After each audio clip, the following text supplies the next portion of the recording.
Alright guys, welcome back. Today I wanted to take a look at the damage caused over the weekend in the OCG and the TCG by the appearance of Tenpai Dragon, because this actually was a very interesting weekend, because not only was this the first weekend of major tournaments for the TCG with Tenpai Dragons live, but this was also the first weekend for the OCG having the new set Infinite Forbidden, where another wave of Tenpai support or Tenpai Dragon support was released. And also, as you can see right here, by the way, YugiOhMeta.com, really nice website.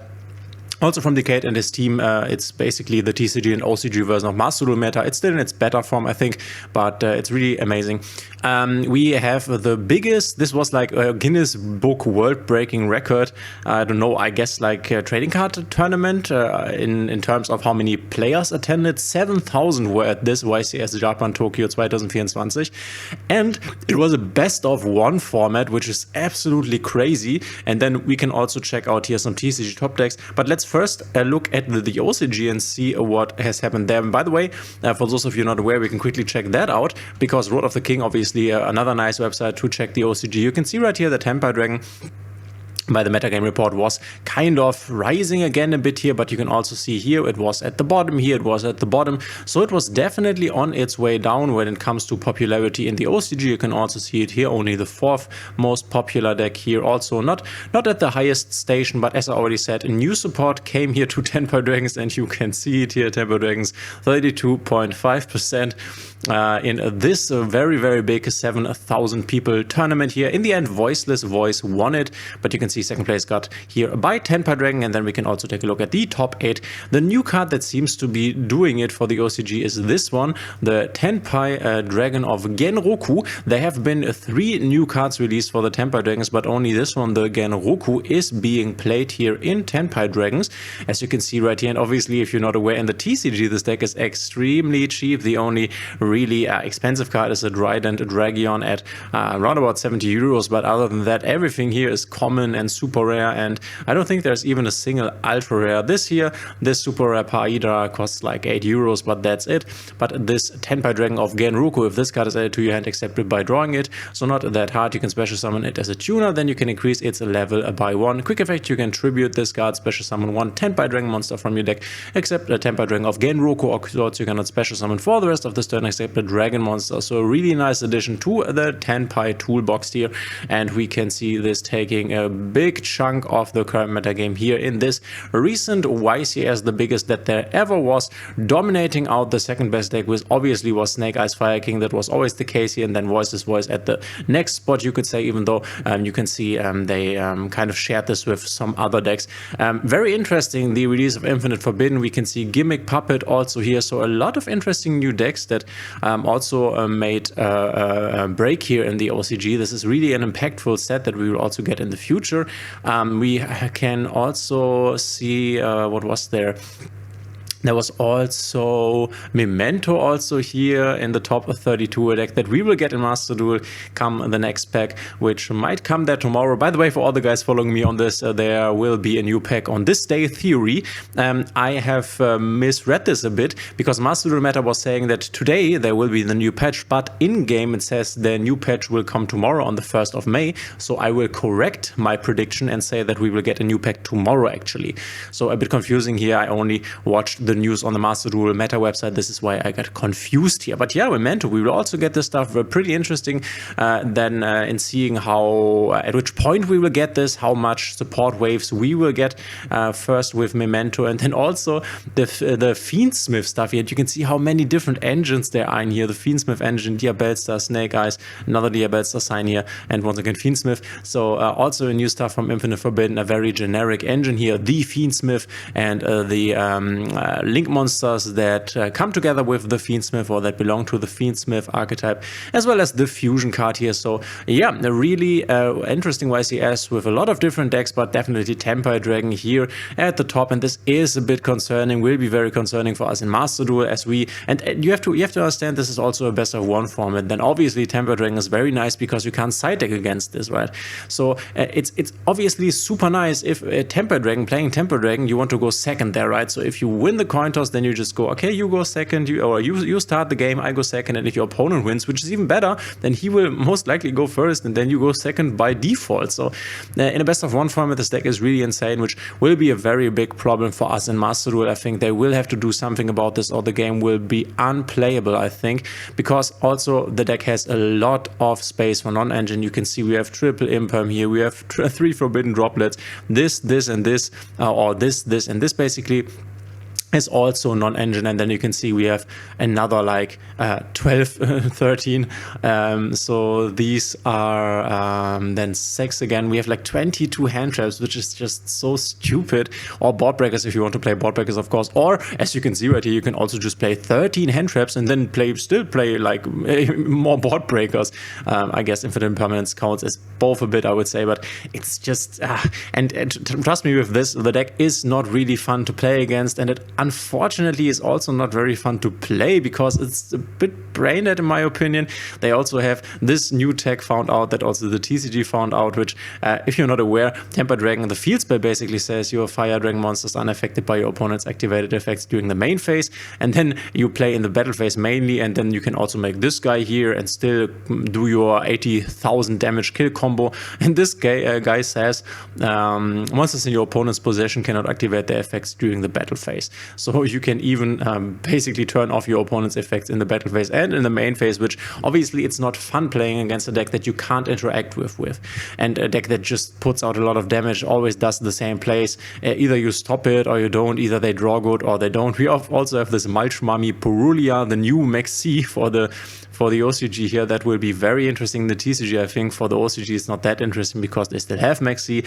We in the TCG don't, but yeah, very crazy here in the OCG if you ask me. And then we can also take a look at the TCG where Tenpai Dragon also really came in and took the TCG by storm a bit. We can see over the weekend, this is over the weekend, obviously Snake Eyes still our strong deck here. We have now the rise of Snake Eyes Fire King, a lot of people still on branded, but then there's also Tenpai Dragon here winning I think winning one tournament, going second place in another tournament. We can quickly take a look. This was the Greek Open here, where the second place, now basically the second place, it ended up being the 8th place because he was in the finals, the guy playing a Buster Blader deck, really crazy, but he played Buster Blader in the finals, but then because of tiebreakers, because he lost in the finals, he only went top 8 and not second place. This is just how it is sometimes, but you can see Tenpai Dragon, even without the new support wave that the OCG has just gotten here, still a force to be reckoned with here in the TCG. Is such an annoying deck. You now need to play Ghost Ogre and Snow Rabbit in your main deck, or you don't need to, but you can just in order to counter the field spell, because you don't have a lot of other ways to interact with this deck, right? This is the problem.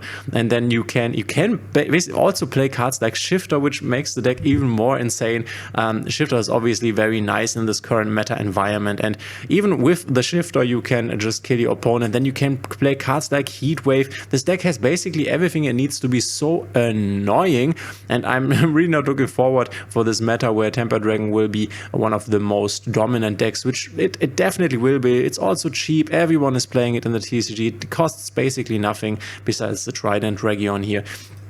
But yeah, they can also play an old card called Heatwave, which obviously, if you, for example, let's say you lose your first round against Tenpai Dragon, and then you are, okay, haha, I will let you go first, Tenpai Dragon player, because I don't want to go second, and you want me to go first. So you let him go first, right? Because Tenpai Dragon is going second deck. Then he just puts in Heatwave and activates this at the start of your main phase 1. Neither player can normal or special summon effect monsters until your next draw phase. So you basically say, skip a turn, right? So you go first because he makes you go first, and you're like Heatwave, and then he has to pass his entire turn basically, or not entire turn, but he can obviously set spells and traps, that's for sure. But most decks need this special summon mechanic. It's obviously not that great against stuff like Labyrinth, for example, but still very annoying. And yeah, it has everything that a deck needs to be very annoying in the meta. And as I already said, I'm very interested in seeing how this will turn out with us in Master Duel. It's a bit unfortunate because I think when it comes to the artwork of these cards, I really like them. They are really cool, they are good looking, and I don't know why they decided to make it the going second archetype. I think you have to be very careful with such decks, just because the nature of the game is as it is, that everyone wants to go first, and especially for Master Duel, I think we will see big hits for this deck before this even hits Master Duel. This is what I think personally. Remains to be seen. The fact that you can play such a large amount of non-engine and still be quite consistent is just insane. Obviously you can play cool stuff, and you can see it in the side deck here already, like a Dimensional Barrier, but with us in Master Duel, you don't always want to put in Dimensional Barrier, right? You would put it in the side deck, but we don't have any. So, and by the way, still hoping for Master Duel to implement a best of 3 format. That would be so amazing. I'm not sure why they are not doing this. They could also keep the best of 1 ranked ladder and then just put in a best of 3 ranked ladder.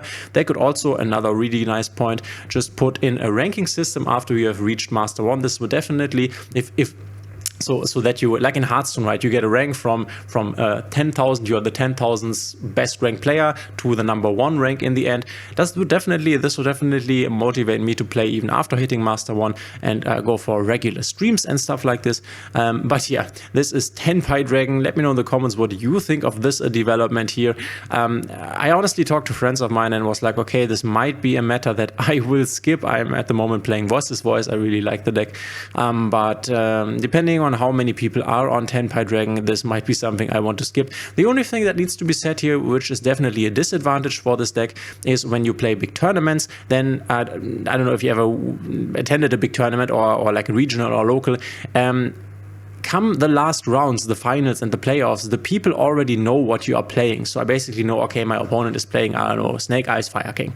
And if I know that my opponent is playing Tenpai Dragon, this is obviously very bad for the deck, because even if I win the coin toss then, or the dice roll basically, then I will make him go first, which he's not prepared for, because the Heatwave, for example, is a card that you will not put in just in your main deck, but you will side this in when you think your opponent makes you go first. But if your opponent already knows what you are playing, then the fact that this is a going second deck is obviously worse. So this is definitely something that is bad for Tenpai Dragon, that needs to be said. And it's a fact that in big tournaments, come the playoff rounds, people definitely know what other people are playing, because often good people's or good players are there with their teams, and their teams have played people before, and they are like, hey, this player is playing Tenpai Dragon that you will face next, and so on. But guys, let me know what you think. A bit sad, because I really like the artwork. I wish they would have done something different with this deck and not make it going second strategy. This will be the next Numeron, but worse. So I guess all of you remember the time when you were facing a lot of Numeron players. This is just not fun. It might be the fastest way to climb to Master 1 and Master Duel, and this might also be in the future. But yeah, I don't know. Not the most fun. I guess what could be kind of cool is if everyone plays Tenpai Dragon Master Duel, and then we have these Tenpai Dragon mirrors, and then going second isn't even that great anymore, I guess. So I don't know, we will see how this turns out. Let me know in the comments what you think of this very interesting development over the weekend here in the OCG and TCG. A lot of new releases, the first big tournaments, YCS Tokyo here. Very cool that they also have bigger YCSs there. I don't know why they're going for a best of 1 format, but it is what it is. They can obviously do what they want. Guys, thanks for being here. If you still are, please consider subscribing, hitting the thumbs up and the notification bell. This will help me out a lot, and we will see each other in the next one, guys.